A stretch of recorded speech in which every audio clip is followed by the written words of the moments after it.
کچھ اندازہ ہے کہ ہمارا ہر وقت سارا ٹائم اور ساری زندگی عبادت میں کیسے گزر سکتی ہے؟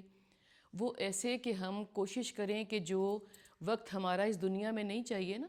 جیسے کہ ہم فون پہ لگے ہوتے ہیں، جیسے کہ ہم باتوں میں لگے ہوتے ہیں، جیسے کہ ہم ڈراموں میں لگے ہوئے ہوتے ہیں، اور جیسے کہ ہم باتیں پہنچانے میں لگے ہوئے ہوتے ہیں،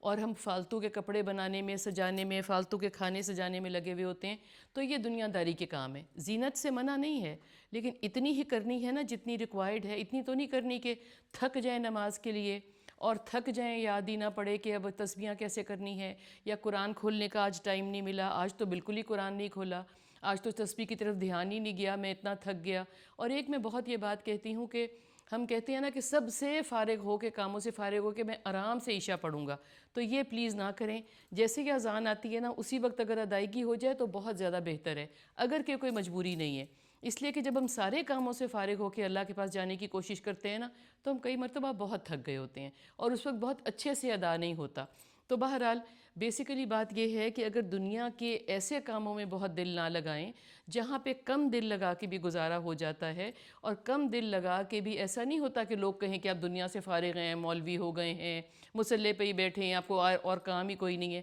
ایسا نہیں ہے۔ مگر تھوڑا سا اگر ہم ریئلائز کر لیں گے نا، آخر کو تو ہم نے فوت ہونا ہے، آخر کو تو ہم نے اوپر جانا ہی ہے، تو اگر ٹائم سے اس کی تیاری شروع کر دیں گے تو جب ایک وقت آتا ہے کہ بچے بھی پاس نہیں بیٹھ رہے، گرینڈ کڈز بھی بڑے ہو گئے ہیں، بہت نظر نہیں آ رہا، بہت سنائی نہیں آ رہا، بہت سمجھ بھی نہیں آ رہی، تو اس وقت بہت بوریت نہیں ہوگی۔ اور پھر ہم ہر وقت یہ نہیں کہیں گے کہ وہ پاس نہیں آ رہا، وہ پاس نہیں آ رہا، ہمارے پاس کچھ کرنے کو ہوگا، بیکاز ہم جوانی میں ہم نے کچھ اپنا روجہ لگایا ہوا ہوگا جو کہ اللہ کے ساتھ تعلق کا روجہ ہے۔